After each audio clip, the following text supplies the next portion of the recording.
All right, welcome to the Apex Vaulting Podcast. This is episode 125. This episode, really happy. I have Jessi joining us. I'm going to have her introduce herself, and then we're going to kind of get into the podcast topics that we wanted to talk about. So, Jessi, why don't you introduce yourself to everybody who's listening? Sure. So Jessi Juarez, formerly Jessi Larison. I guess I was a middle distance runner at Marietta College in Ohio. Um, I've been coaching everything but middle distance. Currently coaching at Buena Vista University as the head coach. And yeah, I've lived in 6 different states coaching, so I've been around the country coaching as well.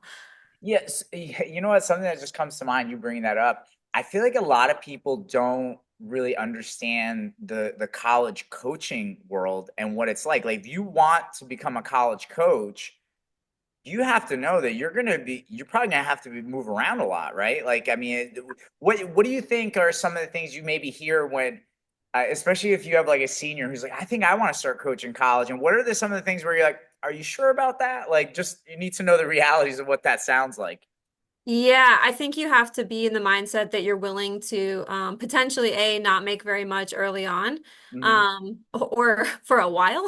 Yeah. That just looks different for different people. And then also like just be aware that like you're not picking and choosing where you want to live. I would say like 95% of the time, and willing to Right. just up and move. I've got a niche for furniture that easily comes apart so that it's easier to move at this point. Yeah, that probably Um, is a skill that's useful, you know? yeah, yeah, very efficient at packing. But it isn't like that for everyone though. There are some coaches that find the right place, and like I know some that have since out of grad school, they've been there for like 12, 13 years. And so Right. that does happen too. I just think that's more rare. Yes, I agree. And then kind of like goes into like the topics that we want to talk about, specifically when we think about pole vault. You as a college coach and high school, right? Because there's high school coaches in this situation as well. You have to be able to coach all the events, kind of, right? I think so. I mean, I think for me initially, I was annoyed that I wasn't because I didn't really want to coach cross country, but I did want to coach middle distance, and Okay. that's even hard to find.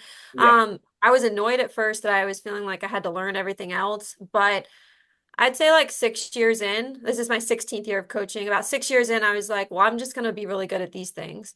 Um, Mhm. and I can even remember the first time I was asked to coach pole vault. I was terrified. But it did open I couldn't even do a pull up at the point at that point in my life. So I was like, how am I going to teach these people? I'm not going to be able to pole vault, and I certainly can't even show them the calisthenics. So Mhm. it's terrifying, but I'm glad that I did because now as a head coach, like I know what I know what my assistant coaches would need. Even though I'm coaching all those things, if I had Yeah. somebody in those positions, I would know what they need to be successful, and I'm not going to question things just because I'm not well versed or not, I don't have the knowledge of what the event needs. Yeah, I always think that the challenge when you look at track and field in totality, it's really multiple sports under one umbrella, right? Mhm. And like you're describing, I think it's a valuable asset for all coaches, especially if they want to get to that head coaching position.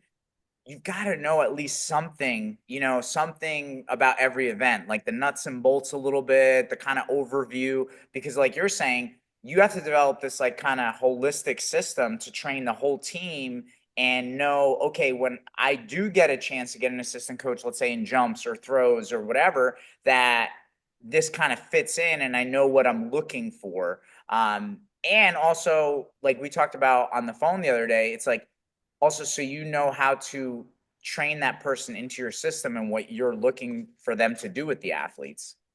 Yeah. Yeah. And I think a lot of coaches, so for anybody that's seeing this, I coach pole vault, high jump, long triple, hurdles, sprints, and javelin, right? So that's a lot of things. And by no means do I want to forever do that. But I think one of the things that I'm finding like really beneficial to at least having this experience where I'm coaching so many things is how it translates for athletes when they have multiple events that I'm coaching them in, right? Like I'm not overdoing it in high jump for a kid that also is a long jumper and also a hurdler. I personally know what they're doing. Yeah, You you know, see what the load of training does to their bodies and how you have to constantly adjust. yeah, it's not me asking my assistant coach, hey, like what they do, how are they feeling? It's me like hands-on, I'm watching it happen. So I have a better understanding of what they're Yeah, doing. and I think I've definitely experienced over the years because, I started out coaching high school. I've coached at the collegiate level, and now, obviously I'm a club coach. So I have athletes in high school, college, and we have adult clients, which I don't have to worry about their head coach making them run 300s. But I've sometimes butted heads with coaches over the years because I don't think sometimes, let's say you come from just a distance background, they don't understand the intensity of like jumping and plyometrics on the human body. And they're like, Mhm. dude, my guys are running, 70 miles a week. Like, you guys are just running down the runway a few times. They can do some 300s. And it's like, I mean, I guess, but like, do you want them to jump high or do you want them to be a 300-meter runner? Like, what's the end goal for this athlete, Yeah, yeah.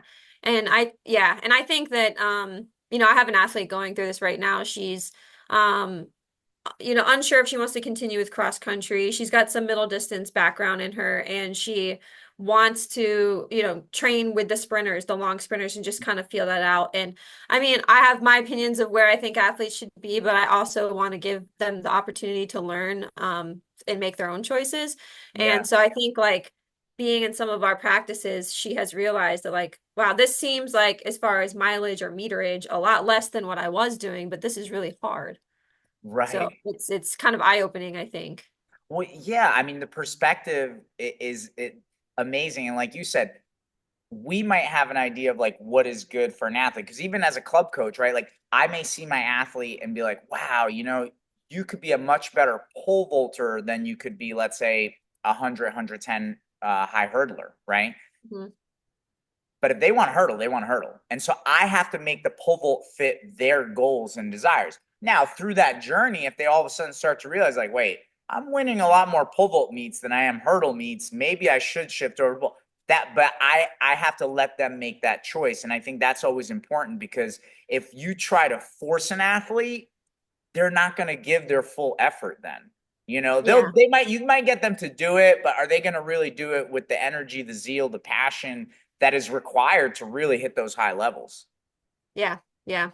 I have a guy right now that would be a phenomenal decathlete, but every time I bring it up, he's like, no. Although he triples, he longs, he sprints for us, and he used to high jump, and at least I think he used to high jump. And he mentioned the other day something about javelin, and I'm like, well, we may as well add on the other events at this point. Right, yeah, No, yeah. he's like 6'3" or something, and he's got the build for it, but I'm not going Right. to force it. Yeah, yeah, you can't. At the end of the day, it's like it's just not something. I think the longer you coach, because I know I've talked to, especially some of my adults that I've coached for many many years. I've said where in the past, yeah, sure, like I can be that tough coach and kind of force a square peg into a circle hole, but that only works for so long, and then that athlete's going to burn out. Yeah. Yeah, so definitely very interesting. I think from a coaching perspective, and I guess to tie it back into pole vault, this is where it's like, as a coach, right, we're being of service to the athlete. And I think if we keep that in mind, that'll always be a good guide for us. And, for you, I know when you started reaching out to me, again, I want to be of service to you and help you coach your athletes that are pole vaulting. What are some of the experiences you had early on when you started coaching pole vault? I mean, how did you feel? Because I know everybody talks about how friendly the pole vault community is, but I think sometimes, especially when you're an outsider, I don't know how friendly it is. What were your experiences early on? So I have some pretty strong opinions about this. So throughout prior to coaching pole vault, being around other people that I worked for or worked with, that did coach pole vault, like it's one of those events that people just love to sit around if they have some extra time and watch practice, right? And Mhm. so that was something that I would do sometimes. And to me, it got portrayed to be like this, like, so difficult to learn, and there's just so many intricate, like the hardest event in track and field. Yeah. Um, I can't speak for the throws because I've never coached anything but javelin, Hmm. but I will say that I personally feel that high jump is more complicated than pole vault. And for me, I feel like I can measure up to anybody in conversation with high jump at this point. But for pole vault, like I do feel like I am still learning a lot of things, but I feel like some things that I've learned is that it's not as complicated as I had made it out to be in my head. Yeah. Some things are actually really simple fixes. Hmm. And I didn't really feel like the entire pole vault community, if you will. I would say Yeah. like the coaches were Yeah. very like um nice, to be honest. Like I just wasn't, I wasn't a pole vaulter. I was just I think honestly, like a lot of people are confused. Like if I have success, I have had a conference champion on the women's side, a girl who Hmm. went from 9'6" to 12 feet. I've had a guy this past year Tremendous. PR Yeah. by 2.5 feet. And Hmm. I think like there's like a frustration. It's like she doesn't know as much as I do about pole vault. How's this person getting Right, there? that's not fair. You're not Yeah. allowed to have someone PR. I totally get what you're saying because even, for people who've listened to this podcast and taken in my content, I try to mention it. I I only jumped 10-6 in high school. I Hmm. didn't have a pole vault coach. I didn't turn, I didn't bend the pole. And then all of a sudden, I became an English teacher. Someone found out that I had pole vaulted. They're like, you got to coach the pole vaulters, right? And I was like, are you sure I'm not that good at it? They're like, that's okay. You know more than the kids, which I'm sure if you know anything about education, that's kind of what they tell you. I always Hmm. joke with the kids. I'm like, you'd be surprised how many of your teachers at school are like a chapter ahead of you in the textbook. And Yeah. so with me, though, I was like, all right, I'm going to really dive in and learn this. And I started going to like copy printer places and printing everything I could find on the internet and making my own like spiral wrap books about pole vault. And I would just like study, study, study. Now, eventually, as I was coaching, I would end up jumping 13, 11 and 3/4 because it was a meet and metric. You know how that works out. Uh, and that was from 5 laughs. And, again, nothing super spectacular. And as I started coaching, like, I started having success. I had a guy jump over 17. I had a girl jump 13.9. And yeah, because I didn't have that like pedigree of like being like an 18 plus guy or something or whatever, I could definitely sense like what you're saying. It's like I was that outsider, and it's like, why is this guy getting success? And Yeah. like you're saying, it's almost if you ask too many questions and you start to say, hey, well, are you sure that's the way? Like, what about this? And because I remember even one of the influential things for me was I got that book, Beginner to Bupka, written by Alan Mhm. Wander, which especially at the time, very controversial. Um, and I think it has deep roots into the whole 80s, like Russia versus America thing. Cause like Bupka, jumped for the Soviet Union. And so they're the bad guys. We don't jump, we shouldn't do things like that. And I remember showing it to a coach that I was like kind of getting mentorship with. And he's like, you really believe what's in that book? And I'm like, I, he talked about it almost like, I don't know, like I was reading a fiction novel or something. I'm like, well, this guy actually pole vaulted. This was the system. Kind of seems like a good system. But yeah, I always felt like there was always this a little bit of pushback if you were doing too well. Yeah. And I think like something that if I can like talk to anybody who's learning pole Yes. vault and just A, like don't be scared, but then B, really try to for me, I've tried to develop a relationship with my athletes where like they understand where I'm coming from, Yes. and we kind of have an understanding of each other, and it's a group effort. They actually know so much more than they give themselves credit for. There's a Yes. lot they don't know, but they Yeah. also know a lot more than than they realize. And a lot of the times, especially with one of my vaulters, Devin, it feels like he already knows the answer to what's gone wrong. Mhm. He just needs confirmation from me. And so Right. it's sometimes my role is just being a support. It's being an extra pair of eyes. Um, a lot of times, to be honest, when he comes down from a jump, he'll be like, I need to go up and weight, or I need a stiffer pull, or he knows, and then it's me just saying, yeah, that's what I was thinking. Mhm. And sometimes he says something that I wasn't thinking, and then I'm like, actually, that's a better idea. Let's do that. And then and Yeah. that reaffirms that he knows. It's okay if he knows more than me. I don't have any issues with that. Yeah, well, it's funny, and I think that's a topic that we can talk about is like adjustments versus actual like training and technical work. But Mhm. like with adjustments, like you're speaking, one of my guys that would coach for me, he went out to a meet one time, and athlete comes down, takes a jump, right? And the kid comes over, he's like, dude, I got to go up a pole. I need a stiffer pole. And my coach was like, no, like I think you have to jump up. Like the pole didn't move a lot. Like you should jump up more. And he's across the track. So the kid walks back on the infield and he sees the kid put the smaller pole in the bag and pull out the bigger pole. And he's like, you know what? I could like yell at the kid, but he's like, I'm going to Yep. cause a scene. He's like, you know what? I know it's not going to be unsafe too. He's like, it's just, I don't think it's going to be a good jump. So he's like, let me let him go. Because one, if he's right, I now have to think about as a coach, why didn't I see that he needed to go up a pole? Like, what did I Mhm. miss on that one? Two, if I'm right and he doesn't have a good jump, now that kid has more trust in you. So Yeah. sometimes, like what you're bringing up with the adjustments, obviously, like you have to keep safety in mind. But it's Yeah. like sometimes if the athlete feels something and they're strong, like I think I need one more grip, or I really think I need to go up. Okay, go ahead. And then you'll both learn in that situation. Either you'll learn and you'll see, okay, next time when something like this happens, I know he can handle more, or he learns that it's like, oh, when coach says I shouldn't go up or shouldn't go, maybe I should listen. So it's Yeah. like, I think that's an important part of like developing that rapport with an individual athlete. And Yeah. this is where I think a lot of times, like what we were just speaking on before, it's like too many people lean on like, well, this is how I did it, or you should listen to me because I had so and so jump high. And it's like, that's great for so and so. How are you going to help me? Like Yeah. I'm glad that you had a good success story with that person, but I'm a different person, and what you Yeah. did with that person may not work for me. Yeah. Because I always talk about it. I mean, I'm sure we could probably talk so much about training, but a lot of times I get pushback, especially in the pole vault community, with some of the training stuff that I post because I'm very Mhm. big into strength and conditioning. Yeah. And they're like, well, so and so doesn't squat heavy, or so and so doesn't deadlift. Good for them. They jump high. But if you don't jump high, you might have to do those things.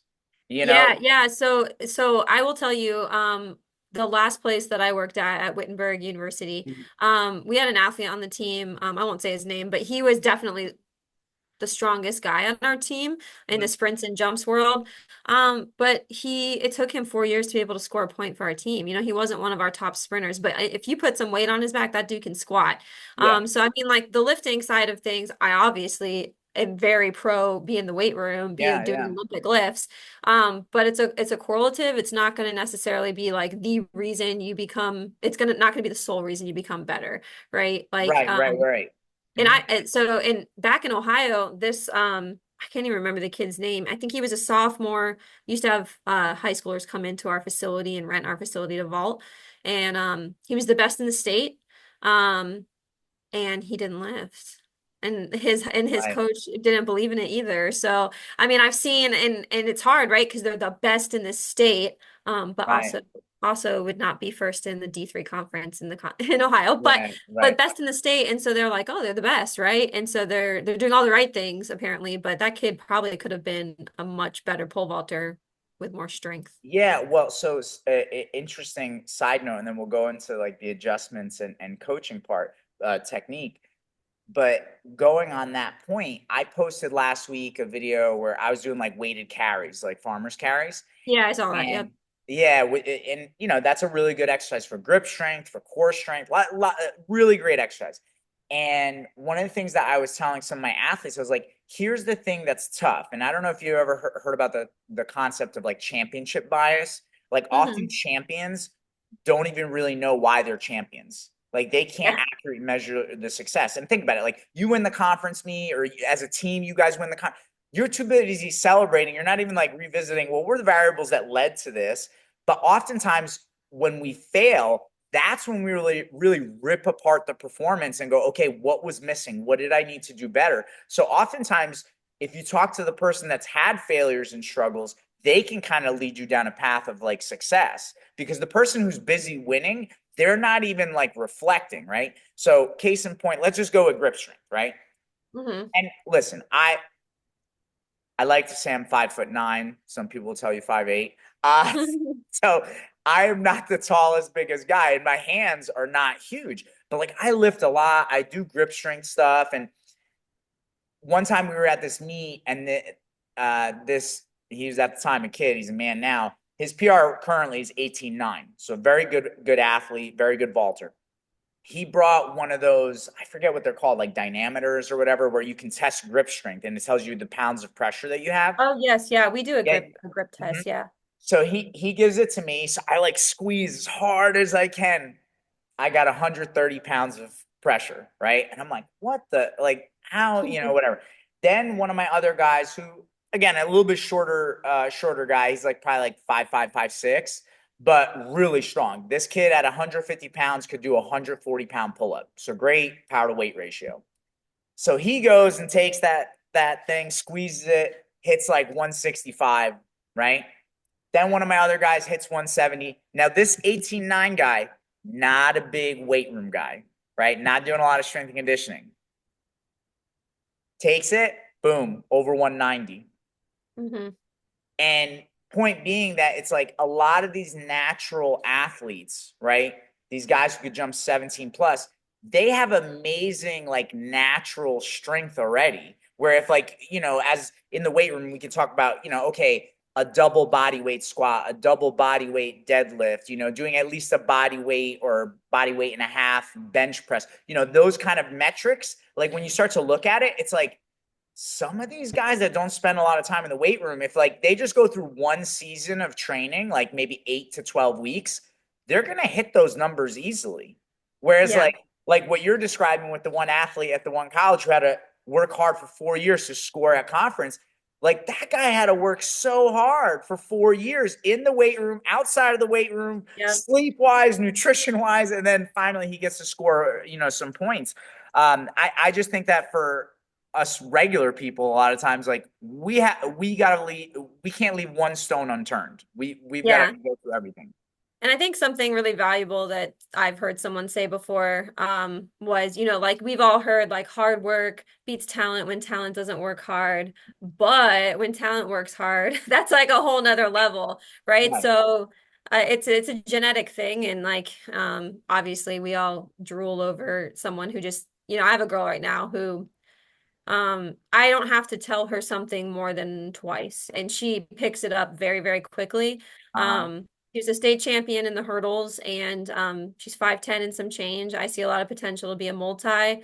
Mhm. We high jumped for the first time this semester and over a bar the other day, 4'10" and a half. I mean, just real easy with lots of spare room. Yeah, So yeah, I mean, yeah, yeah. like the chances of her being like a 5'6" high jumper or 5'7" high jumper in her 4 years is very realistic. Right. But it's just like the effort that goes into that, it looks different. And I'm not saying she doesn't work hard, because she certainly does. She's one of the talent that works hard type of Right. kids, Mhm. very special. But that's Well, it's I think genetics. also you bring up another variable because when people talk about like genetics, we often think about like height, Oh weight, yeah, strength, but it's like there's also the genetic component of like, are you a good kinesthetic learner? Like yeah. some people, it's like they can see something and mimic it very easily. Other Hmm. people, it's like, no, like that person might be able to do that in 5 reps. It's gonna take me 5,000. I'm not a good kinesthetic learner. And I think that's something that a lot of times, even in the vault community, I see people will post these videos of kids who, like you say, are genetically talented, plus are good kinesthetic learners. And it's like, they're like, oh, look, this kid is learning the vault in 1 month. It's like, yeah, but that's not normal.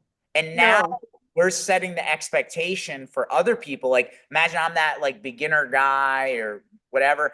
And I'm like, well, I did it for a month and I can't, score a point at a dual meet. I can't score at conference. Like, I guess I suck. I should quit. And it's like, no, that's just, you're looking at an outlier of someone that is, a little bit of a prodigy, special talent, and on top of it, now they work hard. So it's like you don't want to judge yourself so harshly about someone that has these talents. Does that make yeah, sense? yeah, yeah, yeah. Yeah, and as you know, there's lots of comparison in track and field, Yeah. with coaches and with athletes. So Yeah, yeah. Well, of course, and it's like from a coaching perspective, it's like I think sometimes, for me, I know I really do try to judge myself very harshly because like I'm always thinking about like, am I doing a good job? Like, could I help this athlete more? What else can I do? You know? did And you go ahead. sorry, did you watch did you see nationals at all last year indoors for Division 3? Man, I'm trying to remember. I mean, I can tell you It's some at of the vault Virginia stuff, Beach. but I didn't see the whole meet. Yeah, for vault. Okay. Yeah, yeah, yeah. Yeah, like, do you remember? I think his name was Kyle Hensley from Milliken. Did you No, his no, I don't. story? He has a fun. I would love to like just chat with him as an athlete because I think he went into nationals ranked 14th and he won. Oh, Um, wow. yeah, he Yeah, beat the defending champion, which was it's a big deal, a senior defending yeah, champion, yeah, right? yeah. And somewhere in the 16s, um the guy, I think he was from Southern Maine. The guy from Southern Maine didn't make a height. Okay. And Kyle did. And it was Okay. PR for Kyle. And so he said, you know what, I'm going to pass to the next height with his two jumps. Yeah. Then he passed again because Kyle kept clearing. Right, Um, right, and his assumption was that, like, I would assume his assumption was, I've cleared this bar multiple times. He hasn't. The chances of him continuing to clear are slim. Um, Well, and, and and then I Kyle do won. think sometimes in that situation, it's like, well, if I clear this bar and I waste energy, now I won't have energy for the higher bar. It's a tough game. I mean, like it's a gamble. Yeah, Yeah. it was a gamble, but it was really cool to see him win because I think it was like I took a picture, well, a video, and then I screenshotted all the coaches' faces. And they were all like in shock, like just mouths dropped. Right, But that I guarantee, like I don't know, like I guarantee he didn't go in there thinking that that was like a realistic possibility. Like maybe something being in the top 10 was a goal. right. But to see someone go from like 14th to To win. Yeah, to no, win. that's a Yeah, that's a and jump huge, 17 is like, I think it was huge 17 and some swing. change even. But Yeah, no, that's a huge swing. And I, I was talking to a couple athletes yesterday at practice because we just had like our Halloween ball, right? So it's like a little competition. mhm, But I tell athletes all the time, the thing that you have to focus on when you're at a meet is you have to focus on what you can control. You yeah. can control how you run. You can control your takeoff. You can control your swing. You can't really control whether you make or miss the bar. And if you're Hmm. too focused on trying to make a bar, sometimes we could do things that are actually counterproductive and keep Yeah. us from gripping up, keep us from going up a pole. And that will ultimately lead to a failure. But if you're going in there and just trying to execute your thing and focus on yourself and do the best that you can, that's ultimately in the long term always going to lead for you to jump higher. But especially what you're describing, I could only imagine, it's like you're putting the pressure on, like, right? Like this kid keeps clearing, and now you're putting the pressure on the other guy, where now you're probably a little bit taking him out of his element. He's overreaching, and now you run into trouble. It's kind of like, again, going back to like coaching the vault. We have the adjustment game, right? Like obviously there's like you have to make sure the step is appropriate, the grip, the pole, and even the standards. But the actual coaching of technique and stuff like that, I think often people forget you can coach the technique a lot more than you can coach these adjustments. And people lean on adjustments, and just like they do in the weight room, which we can kind of draw that analogy, you know, you can constantly overreach in the pole vault and try to grip a little bit higher, try to get on a bigger pole more than you can really handle. And this is where I feel like huge issue in the pole vault community. It's like then all of a sudden we run into like, oh, this athlete's being mental. It's psychological. They're running through. They won't take off. And it's like, well, maybe we've just been overreaching too much, right? It's like if I keep failing my deadlift, right? Hmm. It's like, well, maybe the weight is too heavy. Maybe it's not that I'm scared. Maybe it's not even my technique. Like maybe I can't hold proper technique with this weight, so I've got to like kind of swallow my pride and go down weight.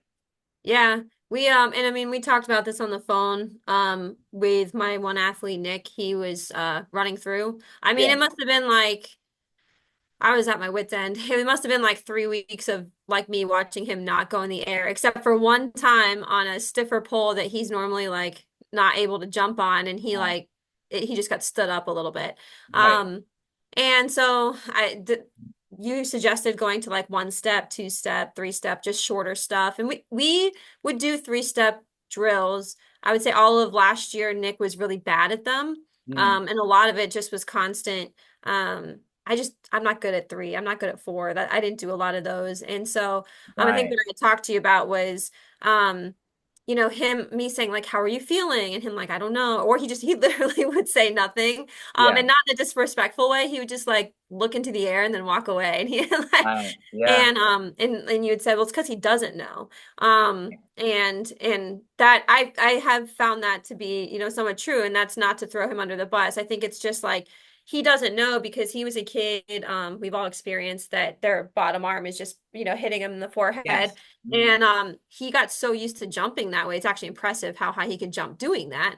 mm, And since we started those drills a week ago, we're back to 3 or 4 steps now, and that's actually where he feels comfortable. I don't think he feels comfortable at 5 or 6 yet. And he's using his But arms but correctly how amazing already that it's like he was the guy that was like, I can't do a 3 or a 4, and now he's like, oh, this is great. I'm actually comfortable here. We could get Yep. something done. He went back to yesterday in practice, he went back to a 6 step just to see. Yeah. And he ran through because I think he's nervous. He's still not comfortable like using his bottom arm the way it should be used. Uh-huh. And so I mean, I don't even think he used it at all, to be honest, Mm, before. It was just hanging on. yeah. But I think now he's like understanding, and not every time from a 3 step, he's I would say we're clearing like a 13 bar. So I mean, Oh, we're not that's awesome. having bad jumps, but they're just, it just goes to show that like once he gets back to that point of being able to do Yeah. a full approach, it's going to pay off. And I think he sees that now. He's definitely been more confident in practice. So, Yeah. This is where also I feel like in the pole vault community, people don't understand like percentages enough. And again, I mhm, always think that I I think, and we've talked about this, uh, the there's too much information out there in the pole vault world that's very like vague, right? And mhm, so you have to track variables, and some of the variables that you have to track, like, again, I do a 4 left mid mark. People could do a different mid mark, but I think that's a good variable. But also grip and push off, right? So even you saying like, okay, he's jumping 13 from that 3. Well, what's his grip? What's the push off, right? Because now that's, if you think about it, going to be a percentage of what he does from his full approach. But mhm, just like in the weight room, like, okay, let's say I just did, I don't know, let's say I did 295 for 10 reps in deadlift. One, it might not be a good idea just to do a next set at 4 reps, right? Like I've got to maybe do some practices to transit, or sessions to transition to a 4 rep. But yeah, also, I can't make a huge jump. I can't be like, well, according to the math, 295 for 10, I should be able to do whatever, 395 for 4. It's like, well, you don't want to just do that. Like, you got to no, work up to that. And so, yeah, same thing. It's like, whatever he's doing from that 3 left, you don't want to make more than, like, let's say, like a 15% jump. I don't know if you know the name Boris Shenko. He's a powerlifting coach from Russia. okay, And one of the things that he always said, he's like, if you're a beginner, like first year training, he goes, okay, it's possible you can make more than a 15% increase in performance because you're like a beginner gains, right? yeah, Like.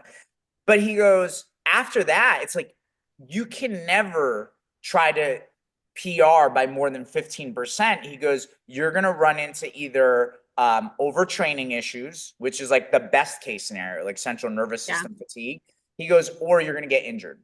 yeah, So he's like, and I think the same thing in the pole vault. It's like if you're trying to make more than 15% jumps, you're going to see a huge technical breakdown, right? So best case scenario, your technique is trash. Like, yeah, mhm. you went up more than 15% grip, but like your technique is trash now. But worst case scenario, you're gonna, like you said, run into like I'm running through, I'm getting stood up, and then possibly also obviously like not making into the pit, which can lead to injury. Oh yeah, that happened to Nick last year. Yeah. With these issues like of just like not not being well versed in like what his body should be doing and just kind of jumping to jump. Yeah. Um Yeah, he was doing real well in a meet and then we just I don't know, like his everything just fell apart and he got stuck, like up there like vertical on the pole. And Yes. you're up there and he's making a decision, what do I do? And Right. he jumps down and he hurt his ankle and his knee in the box. And so he didn't jump at conference for outdoors because of Right. that. Or the meet before that. So he was out and he's fine now, recovered from all those things. But I think like in some ways, it's good that maybe that happened because I think like he's taking it more seriously this year about fixing some of the mistakes that he has ingrained in his everyday vault life or prior everyday vault life. Yeah, well, even yesterday talking to some of my athletes, I said, sometimes we need a bad result at a meet, like maybe not jumping as high as we want or not getting on that pole or grip or whatever. And that motivates us to be like, okay, I have to take my technical work more seriously. Because to go back to what you're saying with this athlete, I think sometimes we take for granted as coaches, you can have an athlete display a skill, right? Like they can demonstrate jumping up, they could demonstrate even the plant, right? They could demonstrate a swing or a turn, but they don't have control over it. Like it just Yeah. happens.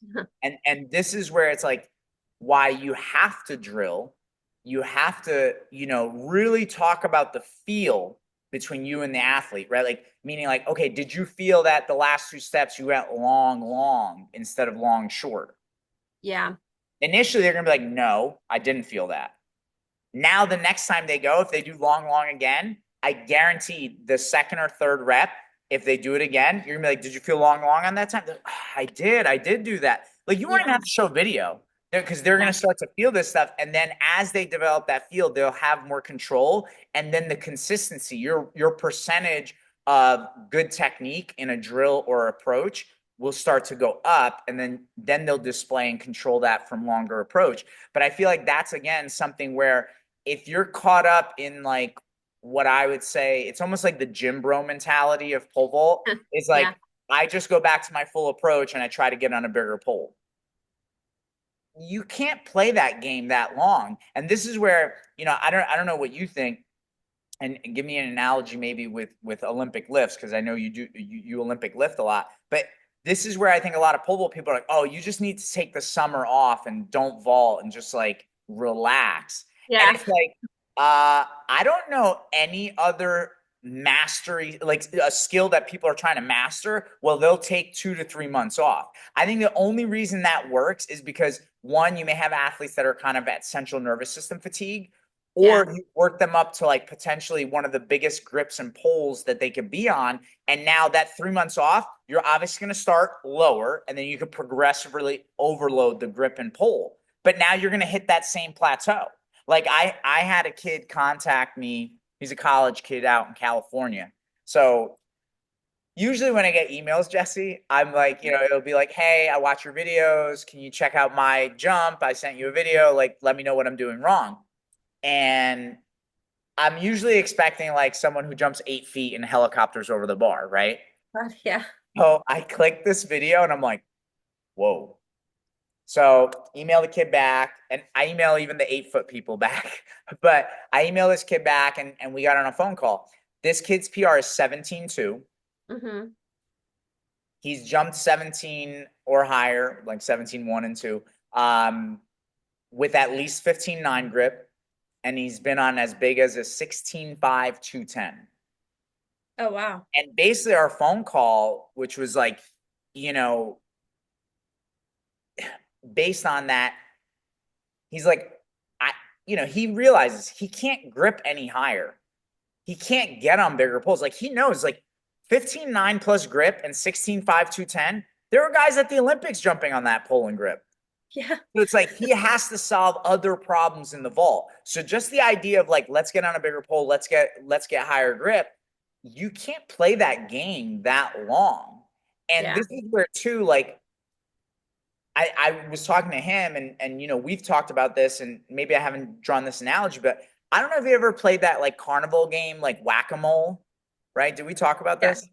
No, but I know what game you're talking about. Yeah. So it's like, you got that mallet and you hit this mole, but then another one pops up and you hit that, but then that one pops up. And I feel like in the pole vault, you're basically playing whack-a-mole because most people only talk about positions, right? It's like, okay, drive me, big bottom arm, invert, pike over the bar. And you keep just like videoing with the iPad, and then you like look for a freeze frame, but what no one's looking at is the movement. And like we talked about before we started recording on this podcast episode, what your jump looks like through different developmental stages may not look like what the Olympian looks like. Yeah. Does that make sense? Yeah, yeah. And you said like with like relating that to Olympic lifting. Yes. Like I'll we don't have this issue here. We have a phenomenal strength and conditioning coach who has a lot of Olympic background. He got bron I think he got a bronze medal in Pan Am after Oh, college. wow. So he's he understands the Olympic lifts, and that was Yeah. one of my draws to Buena Vista is that when I walked in the weight room and I saw barbells for women and barbells for men, and they were like Olympic barbells, and Yeah. I was like, yes, please. Right. Finally. But in other places that I've been, an issue that I notice is that there's like a sense of nervousness to teach, especially snatch. Sometimes you'll see cleans.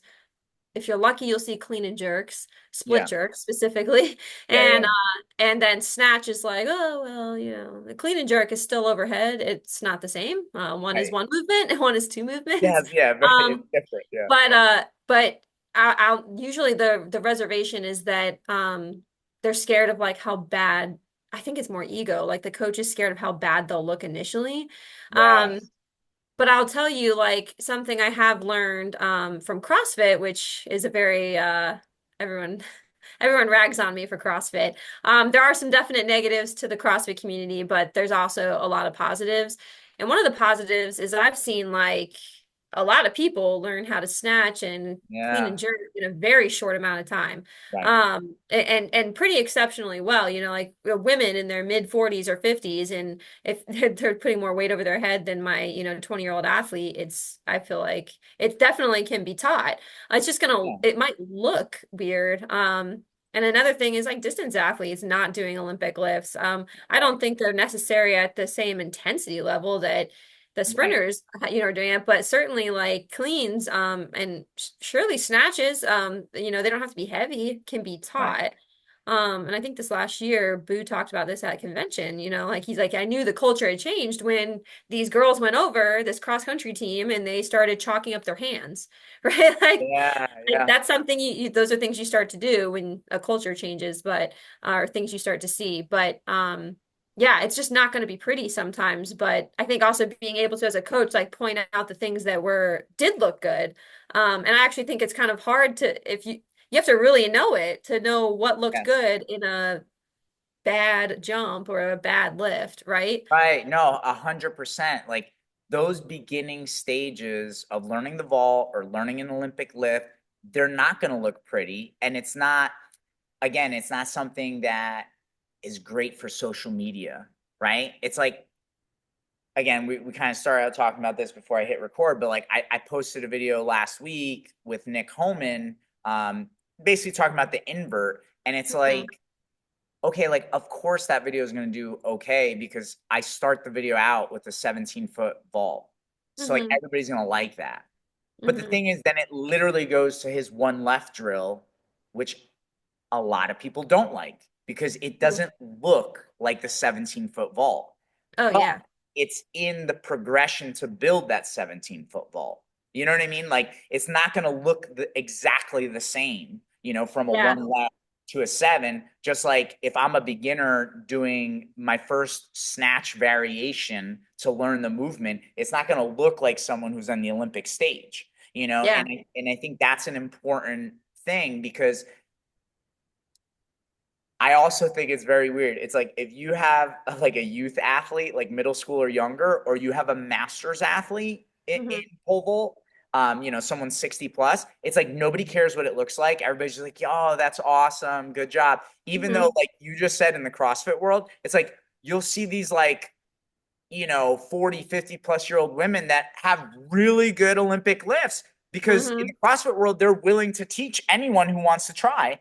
And Mhm. it's like, in the pole vault world, it's like, okay, if you're like high school, college, or 30 under, it's like you have to be training for the Olympics. We want it to look like that Olympic vault. Otherwise, like you suck. And then it's Hmm. like, but then these extremes, like we don't care what it looks like. Even though Yeah. I feel like I hold a higher standard for my adult athletes. Like, hey, if we're pole vaulting, we have to be healthy. We have to be fit. This is a fitness activity. This is Yeah. no longer just like track and field and pole vault. Like if you're pole vaulting as a 20, 30, 40, 50, 60-year old, we're trying to, stay mobile. This is a total body workout. Uh, yeah, it's very interesting to me the dichotomy of that, where it's like we're almost like too nice to the youth and older athletes in track and field, but then very harsh with everybody else because like if you're not Olympic level, like what are you doing? Yeah, yeah, you're 22. You should have it down. And isn't it, I don't know how accurate this is. This is just like something I heard from I don't know where. It could be even TikTok. But doesn't it take like 10 or 15 years to master pole vault?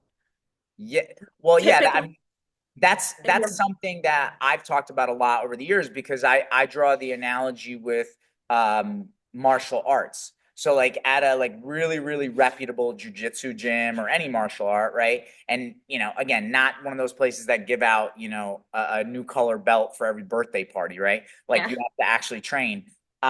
It could take about 10 years to get a black belt and master skill. The other thing that I always talk about, and I think the pole vault world doesn't understand, and I'm sure you could attest to this even with Olympic lifting, it's similar. Just because you've mastered a skill doesn't mean you're going to be a world champion, right? Because you just might not have the genetics for it, right? Like, I mean, I'm sorry, but if you're a guy, and I know Renault's not tall, but like, I don't know. If we ever see a guy who's 5'4" who jumps, 19.8, 6 meters, I'd be shocked. I just don't know if a 5'4" male can do that. He would Yeah. have to be a really crazy outlier, right? And Yeah. it's like, so you could have black belt skill in the vault, but just not jump high. And on the other end of the spectrum, it's like, well, just because you jump high doesn't mean you had amazing technique.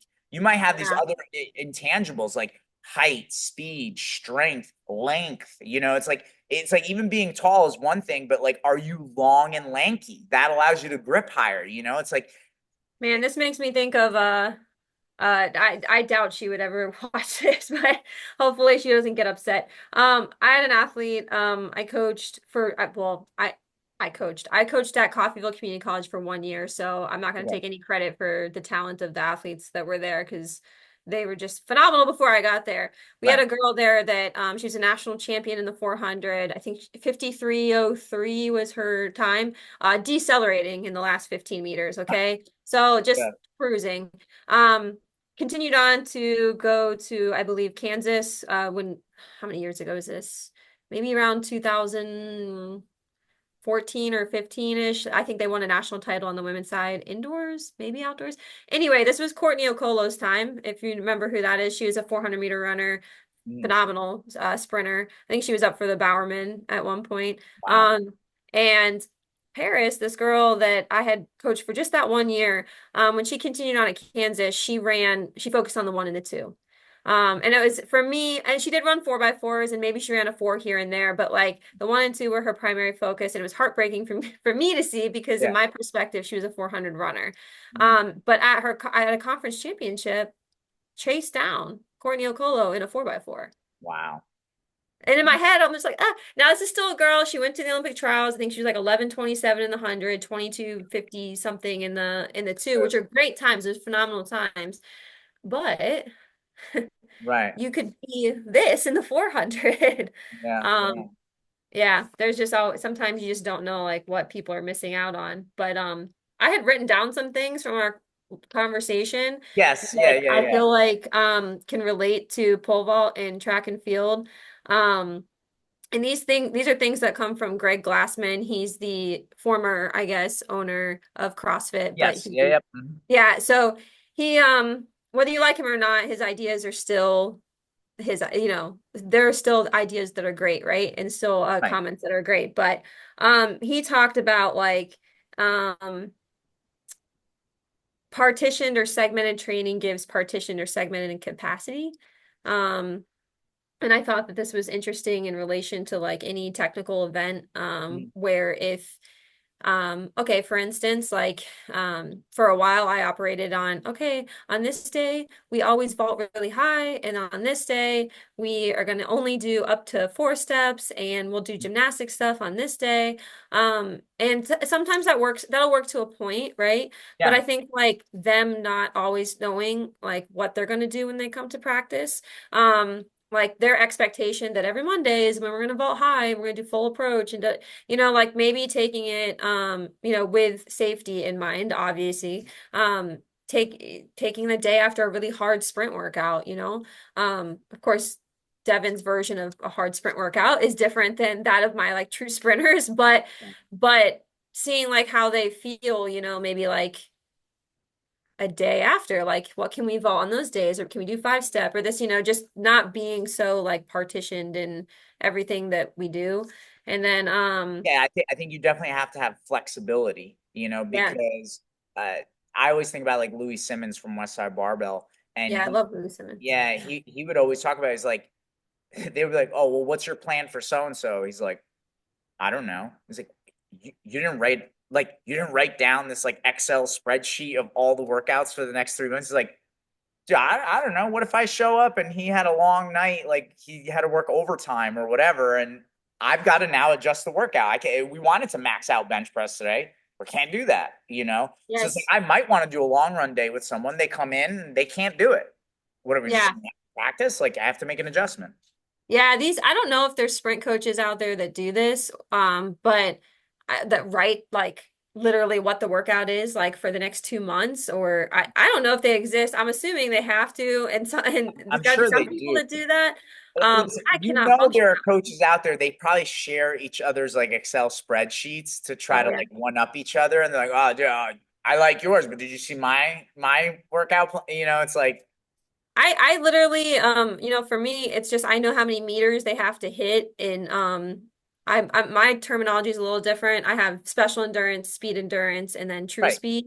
Mhm. I think maybe people have different names for those things sometimes. But Maybe, yeah. I mean, I that's know how many meters they but need to get in each yeah. category each week, and but what that looks like, I don't know.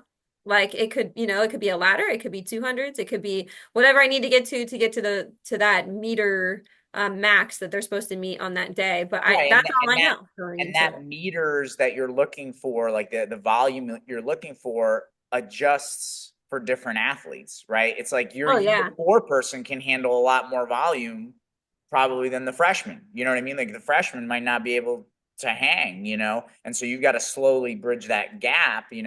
And it's no different in the vault. Like I tell some of my younger high school kids all the time, like I've had college athletes that are like their GPP volume is so high, like their regular training is so high, they could vault 3+ hours. Their body can handle it. But it's Yeah. like most of my high school kids, we're like, it's like we just did 20 minutes and fives, and you guys are already slowing down. Hmm. Like, let's finish with drills. Which going back to your point, that's another thing. It's like, okay, just because we worked up to 5, 6, 7 lefts in practice doesn't mean we can't finish with a few drills if we have time and the person gets tired. You don't have to Yeah. stop at your furthest approach. Like we could Yeah. change the order of when we do things. Yep. Yeah. So, and I think like the way that he phrases that is he says, I wrote down so I wouldn't mess it up. As soon as you have a routine, it becomes a blueprint for your deficiencies. What's not there is where you suck. Yes, yeah. That's one Uh-huh. of my favorite, like most blunt phrases that he says because it's true. Like there's just so like, and that being said, when we say like what's not there is where you suck, that doesn't mean we need to go crazy in pole vault drills because there's some weird stuff out there that I Yes. think looks really cool and for sure is like great for TikTok and all those things, but is like super unrealistic in a training session. And Yes. I doubt Mondo's doing those things. Well, and even yeah, like you're saying, it's like we talked about earlier in the podcast, like my post about like weighted carries. It's like, Mhm. yeah, I don't know if you need to rig a pole on a thing and then hang upside. Mhm. I don't know if that's as useful as like just doing weighted carries, or if we're talking about pole vault drills, like go on. You have access to a runway and a pit. You're lucky for that. It's like you can work on your takeoff, swing, turn, and push off, or your plant. run on the pole vault runway with the pit, just Yeah. accommodate the grip and pull to allow that to happen for whatever volume you're looking for. Yeah. And I think we've all seen like the crazy pole hanging from the wall and like the inverts and all those things. But here's Yeah. the thing, and that's great. I'm not saying maybe that does help someone. I don't know. I've never experienced one of those things with an athlete, but I do think the more you have control of things in a drill, like that will translate better to pole vault, right? Like the less you Yes. have control of what's happening in a drill and it's just like throwing you into a position. There's a time and place maybe here and there for things like that, but like Right. that's the more you're in control of what you're doing, like those carries or a deadlift or things like that, like that's you in control of something. So I think that would build confidence in the athlete to have control when they vault. Yeah, yeah. Oh, that they can do I've it. seen even like I'm sure you've seen the stuff where it's like someone's ankles are kind of like tied up, and then the coach is actually like pulling a rope The to coach is get doing the the work. person inverted. Oh, And I'm like, the coach is doing more work than the athlete. yeah. Just Yeah. feeling yourself upside down is not going to get you upside down in the vault. Like you have Yeah. to have the prerequisite speed and strength to even do that. And Yeah. again, I just feel like some people are spinning their wheels, like where that beginner kid could maybe be doing, assisted pull-ups or pull-ups if they could do it, weighted pull-ups, or if Yeah. they could, do whatever exercise off the runway. Like your strength and conditioning should look like strength and conditioning, not pole vault, right? We are trying to increase the body's capacity for work so that we can Yeah. use that capacity when we vault, you Yeah. know? Yeah. And I think we create when we do these funky drills that I mean look similar but aren't Mhm. really like giving us a lot back. Um, I think like you're sending a message to like little kids that are watching vault videos thinking that like that's what they're missing to be Right. next level. And then so then they skip all the things they should do to try and get to that. Yeah, yeah. Well, and it kind of goes back to one of my guys who coaches, and he's been jumping with me for a long time, Calvin Gould. He always said, people will believe anything as long as it means they don't have to work hard. I mean, I always throw out the example of like Ozempic now. It's like, well, of course everybody loves Ozempic. I don't have to do anything. I just take Ozempic and I'm going to lose weight. It's like, yeah, I guess. I don't know what the side effects are, but Oh man, I'm gonna get like slapped for this probably, but that's I mean this is just another thing that Greg Glassman talks about in CrossFit is he's like why then he goes if functional fitness works, right? He's like functional is in your DNA. He's like if this works, he goes then why then Pilates? Why then why then hot yoga? Why then all these different things? Why are those things so successful and why? And he's like it's because it's easy. It's of like the course. same reason why somebody majors in sociology and not physics or Right. engineering or something. And no Right. offense, Yeah. Yeah. sociology I major. remember when I was in college, like everybody's in communications. It's like, yeah, because communications is easy, and 100%. I mean, look, does maybe yoga and Pilates have its place? Sure. I talk about all the time. It's like, I'm a big fan of David Goggins, and I get it. Like he ran so much that his psoas muscle was so tight, it was restricting blood flow to his legs. So I get it. He had to like do a big stretching routine of 2 hours every night. But that Hmm. was also on top of his 20-mile run in the morning. And Yes. it's like Yeah. people are forgetting. It's like you might not be working hard enough where you need to stretch and foam roll and cold plunge and blah, blah, blah. Right. Like we can go into all that stuff, but it's like, are you doing the work first? And kind of to bring it back to pole vault, it's like, that's great. I'm not saying you can't do the pool vaulting where you're underwater and you can feel those positions. I'm not saying that's like there's a zero gain there. It might be beneficial to feel that stuff underwater. What I'm saying though is like, if you can't do 10 body weight pull-ups, like I feel like so many pole vault coaches don't understand. It's like you are talking to a wealth of people where it's like you'd be shocked at how many, especially on the female side, you have girls that are probably jumping 12 feet that can't do 10 strict body weight pull-ups. A So lot. what's going to be more important? Rigging them up on that invert machine or whatever, or them doing pull-ups? What's going to be more important? That high school boy who's probably 150 pounds soaking wet, who Mm-hmm. maybe runs the 100 in like 13 at best. It's like, what's more important? him, again, doing some weird contraption in the vault or like rigging the pole against the wall and hanging upside down. Or, maybe if he could start to body weight squat, 1.5 times his body weight. Maybe that'll Have get him you, to run faster and put on a little bit of muscle mass. have you seen the video that Rise Pole Vault posted that had like they have the wall of like metrics of things that you need to like Yes. are you struggling with vault? Can you do these things?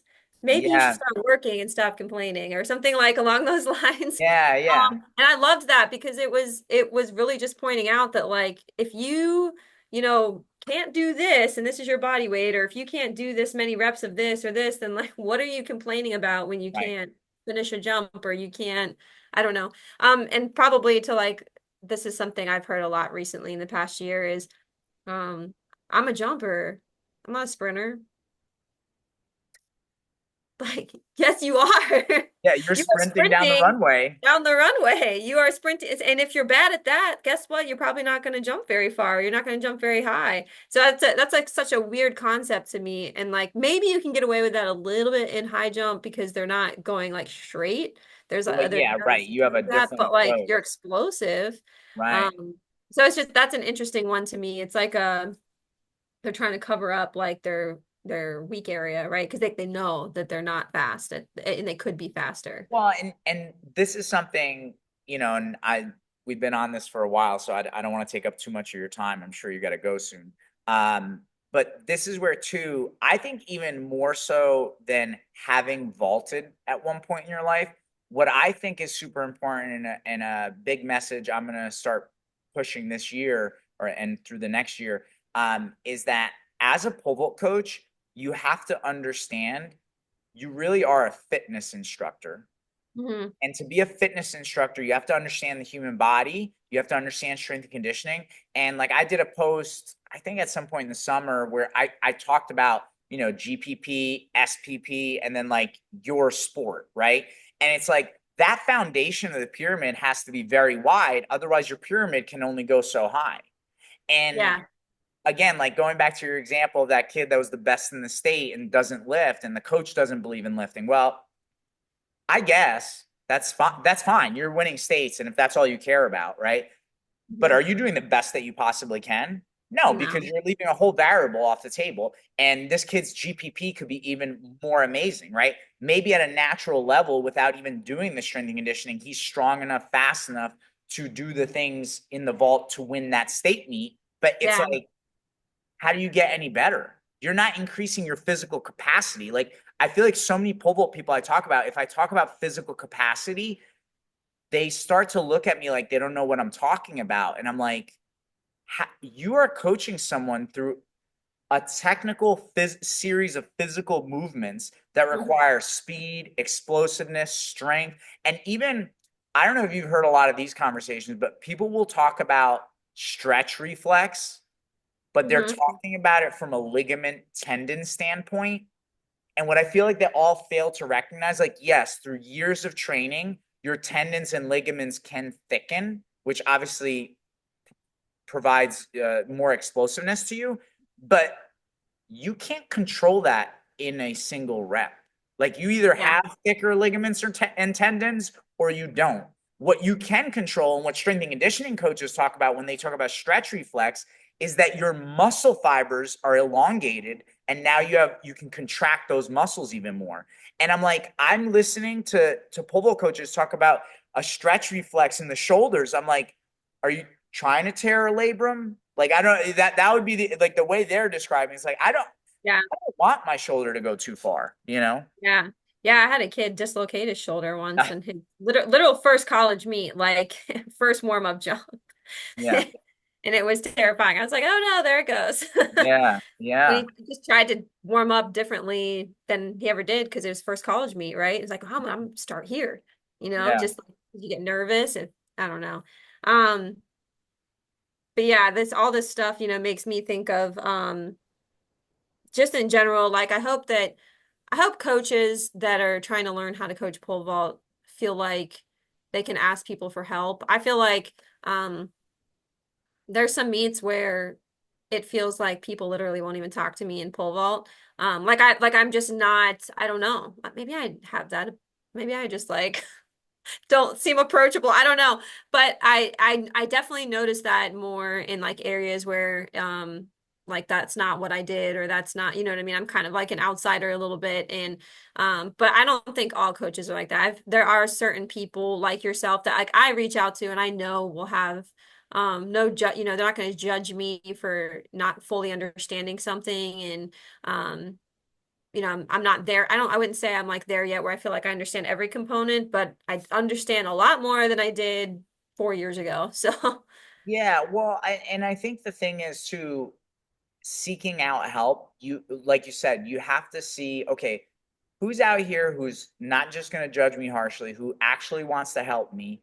Because I think sometimes also people are defensive because one, they think like the pole vault is their thing, and it's like turf wars, like whoa, like all of a sudden this coach, like I'd been winning the conference meet for 5 years in a row. Now all of a sudden I got beat. Well, now I'm upset. It's like I said to someone last year after I went to some of the New Jersey State meets, I'm like, man, I was watching these coaches who are in their 50s and 60s. They've been coaching for I don't know how long, and they were getting so upset because either they lost the state meet as a team, or their 4x4 team lost, or whatever.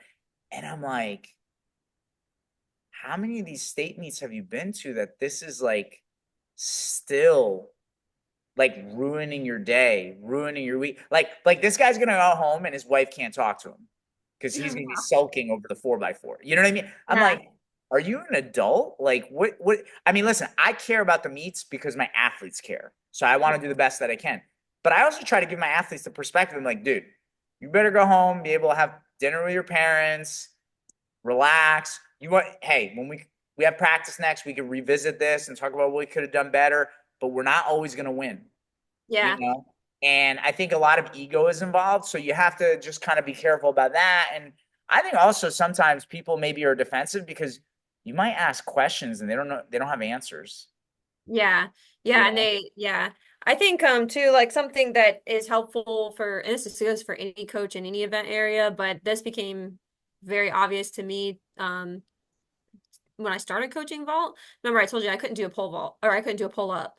Mhm. I definitely can't pole vault. So no one will ever, ever, ever, ever see that. I did put a pole in my hand one time and I was like, all right, I'm going down the runway. This is it. And then I was like, no, this is not happening. But I realized that I did need to be able to demonstrate some things. Like I'm not going to be able to vault, so I need to be able to demonstrate some things. I was too scared to get in a handstand, all those things. And so, you know, I Googled it and I'm like, where can I learn these things? And then that's where CrossFit was introduced to my life. So, you know, and I just wandered into a CrossFit gym and like that was the end for me. And so it's a separate passion of mine now, but it did teach me, you know, how to not the best at it, but like walk a few steps on my hands, like be upside down. Still cannot master a muscle up, but I can do it with some assistance. So like we're getting there. And I couldn't do any type of kipping motion, you know, definitely couldn't climb a rope or anything like that. So like, you know, sometimes it is nice, like when we do, you know, rope inverts for part of our warm up that like I can do it, but then like sometimes my athlete can't. And I'm just like, well, like they're gonna trust me more now because I can do this. But being able, I mean, just being a fit coach, you know, I don't mean to like throw anybody under the rug or anything, but I do think that like there is a part of your athletes that will respect you more if you are taking care of yourself and if you can do some of the things, you know, like I just see too many coaches like just let themselves go and like they can't do one thing. You don't have to do all the things they can do. They can't do one thing that their athletes can do. Um, and I don't know. I just think it goes a long ways. And I didn't even realize that until I started going to CrossFit, right? Like it Yeah. showed me that like I can do some of the things they do. I can demonstrate some of these things because these guys, when we started doing like they call it gymnastics days, I would say it's like hardly gymnastics, but Yeah, um yeah, I get it. but that's what they call it. So when we go in there, it's like they couldn't kip, you know, like we couldn't climb a rope properly. We couldn't do any handstand push-ups or anything like that. We're still working on learning how to walk on our hands, but like those are fun things they should be able to do and just like mess around and have those Right. days. And it's nice to to teach them that or be able to, right? I don't think I would have been able to had I never stepped foot in a CrossFit gym. No, So, there are so many benefits, I think, to, staying on top of your fitness. And again, like I tell people all the time, like I'm not my training and my fitness goals are not to jump as high as I can right now. It's mhm. my fitness goals are to like be able to handle what life throws at me, which is, long, hard days and endurance and, all that kind of stuff. But yeah, I mean, I've had so many athletes that they've told me they trust my opinion because they're like, I see what you look like. I see you work out. Like, you obviously know what this feels like. Whereas, like, if you're that coach, even like, just coaching someone on the track and be like, guys, this workout's not that hard. If you don't look like you could run any kind of workout, they're not going to have faith that you actually know what hard feels like? And I Yes, think yeah. we fail to recognize sometimes as humans that, our memories are a little bit fuzzy. So you may have, how it's like everybody benched 315 in high school? It's Yeah. like, you may be like, nah, dude, I killed this workout. Did you? Are you sure? Because if we could take a time machine, I'm sure you would see that you didn't kill that workout. That was very difficult and taxing. And then you would have a little different approach with your own athletes. Yeah, and just to kind of piggyback off of that, something else that it will teach you as a coach is to and I would highly encourage CrossFit. And even putting yourself in a CrossFit competition or something that you've never done before because it will kind of keep it fresh in your head what it feels like to be nervous, what it feels like to compete. Yeah. Um I me and a partner did a CrossFit competition in October and got no September, end of September, and we got second to last. We were usually I'm an intermediate athlete. We were in RX division, which is the highest division, Okay. and I mean they're just fire breathers. I mean we got obliterated, and thank God we beat the team of the 20-year-old and 13-year-old. Okay, because I would have been really upset had they but it like I was so nervous, like I competed to failure on some things, and I think like those things are important, right? Because like you think you remember what it feels like before a conference championship or something like that, but you, to be honest, like there's no way you can like relive that again. Like it's a different type Right. of nervousness. But the next closest thing is like doing things for yourself, like a road race, or I mean, whatever it is, whatever your thing is. I think it keeps it fresh for a coach. And I think your athletes like respect that in you. Like they're like, oh, like they want to take care of themselves too. And Yeah. for me, you can read it on my bio online. What's important to me is that when my athletes graduate, they feel like they've been exposed to enough different types of fitness things, be it in the weight room, be it at practices. We do CrossFit stuff in the fall, to where when they leave, they feel like they can take care of themselves and they have other interests besides just running. Because the reality is, outside of like maybe pole vault, Yeah. a Yeah. lot of people pole vault past their graduation days, but Right. in distance running, like jumpers and sprinters, like the little lazy group, we like they're not going to continue to do those things for very long. So what else is like going to spark interest? Right. And I think even if you do keep running, you might have to make alterations and add different types of things. Cause like going back to your Glassman quote, like, those things you're not doing, you probably suck at. Well, Hmm. they're also going to lead to injury. So if all you do is run, and let's say, I don't know, you don't do anything for your legs, like squatting or anything like that, your quads are probably weak, which eventually is going to lead to knee problems. And so you might have to do something for your quads. And so it's like you have to always be able to kind of be creative and adapt to different challenges that your body's going through. And I don't know how old you are. I'm 43. I'm going to be 44 soon. Yeah, And I'm 38. yeah, and I have to say, I don't know what you think, but it's like I know people that are 5 years younger than me that I'm like, oh no, like you are in a world of pain already. Like if Yeah, I'm in pain, it's because like I sprained my back deadlifting something very heavy, so I could yeah, still like lift up a box. But it's like I see people that are around my age or younger that like they can't do basic stuff. Or if there's like something to do, like I'm not even saying this to brag, but it's like last week I was putting in some of those emerald green trees, in my backyard. hmm, I had 14 of them. I dug holes and planted all 14 in 2.5 hours. Yeah. and it was like I ripped through that as fast as I could. I've literally done stuff like that where if I'm like doing something with my brother and he's 3 years younger, I'll Hmm. finish and he'll be like, "You're already done?" I'm like, "Yeah." He's like, "Are you sure you're done?" I'm like, Go look. And he'll be amazed at how quickly I do it.